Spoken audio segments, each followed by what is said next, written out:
Friends, स्वागत है आपका बेबी केयर विद नीतू में। आज की वीडियो में हम जानेंगे कि नवजात शिशु जो जन्म लेते हैं उनका वेट क्यों कम हो जाता है जन्म के बाद, और ये भी जानेंगे कि आदर्श वेट कितना होना चाहिए। तो सबसे पहले बात करते हैं कि बच्चे का आदर्श वेट क्या होना चाहिए जन्म के समय। तो देखिए, अगर बेबी बॉय जन्म हुआ है तो उसका आदर्श वेट जो होता है वो 2.8 से लेकर 3.2 केजी तक होता है। अगर बेबी गर्ल है तो उसका भी 2.7 से लेकर 3.1 केजी तक जा सकता है। अगर इसके बीच में बेबी का वेट है तो बेबी बहुत हेल्दी, स्वस्थ और अच्छे वेट का बेबी है। तो अब ये जानते हैं कि ये कंडीशन क्यों आती है कि बच्चे का जो शुरुआत में जो वजन होता है वो 2-4 दिन में वजन थोड़ा सा कम हो जाता है।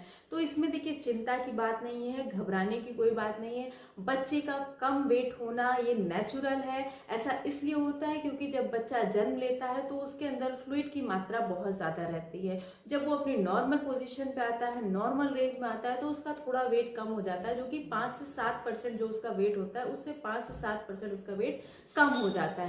दूसरा कारण ये भी होता है कि जब बच्चा जन्म लेता है तो उसे भी दूध पीने की उतनी आदत नहीं होती, उसे फीडिंग करना नहीं आता है, तो वो प्रॉपर मिल्क नहीं पी पाता है, उसकी भूख प्रॉपर नहीं मिट पाती है। ये भी कारण होता है कि शुरुआती दिनों में थोड़ा वेट कम हो जाता है, लेकिन धीरे धीरे मतलब 1 से 2 हफ्ते के अंदर ही जब बच्चा अच्छे से मिल्क लेने लगता है, मिल्क बच्चा 8 से 12 बार जब दिन भर में पीने लगता है, अच्छी फीडिंग करता है, तो वो दोबारा अपने नेचुरल वेट जो उसका जन्म का वेट था उस पे वो वापस आ जाता है और अपना वेट गेन करने लगता है। एक बार जब बच्चा वेट गेन करना शुरू कर देता है तब उसका वेट नहीं कम होना चाहिए। अगर उसके बाद वेट कम होता है तो ये चिंता की बात है, लेकिन शुरुआत में जो शुरुआती दिनों में 2-4 दिन में जो वेट कम होता है वो चिंता की बात नहीं है। वो आपका जो है विद इन 2 वीक वो दोबारा आपके जन्म का जितना वेट था उससे ज्यादा या उस वेट तक बच्चा अपने आप ही आ जाता है। एक बार जब वेट गेन कर ले उसके बाद बच्चे का वेट कम नहीं होना चाहिए।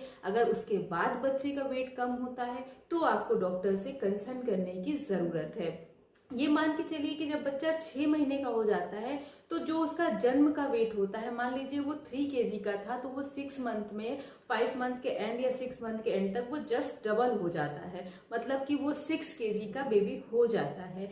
थोड़ा बहुत ऊपर नीचे है तो चलेगा, बट अगर आप वो 3 केजी का था तो अभी तक 4 ही केजी का हुआ है तो भी आपको कंसर्न करने की जरूरत है, मतलब उसका 6 महीने में डबल वेट हो जाना चाहिए। ऐसा होता है, ये एक आदर्श वेट है। तो आपको इस चीज को देखना है कि आपके बच्चे का कैसा प्रोग्रेस चल रहा है। शुरुआती दिनों में शुरुआती जो वेट गेन होता है या वेट कम होता है उसमें घबराने की जरूरत नहीं है, वो एक नेचुरल प्रक्रिया है, वो अपने आप अच्छे से जब बच्चे को फीड कराने लग जाएंगे, आप कोशिश कीजिए कि बच्चे को 8 से 12 बार जरूर फीड कराइए, तो बच्चे का वेट बहुत अच्छा गेन होगा। उसे हाइड्रेट रखना, क्योंकि उसका जो वेट है वो पूरा माँ के मिल्क पर ही डिपेंड करता है। आप अच्छी डाइट लीजिए और अपने बच्चे को अच्छे से दूध पिलाइए, बच्चे का वेट बहुत अच्छा गेन होगा। तो उम्मीद करती हूँ आपको ये चीजें क्लियर हो गई होगी, बच्चे का वेट क्यों घटता है और बच्चे का आदर्श वेट कितना होना चाहिए। जानकारी अच्छी लगी हो तो चैनल को लाइक कीजिएगा, सब्सक्राइब कीजिएगा और शेयर जरूर कीजिएगा। Thank you.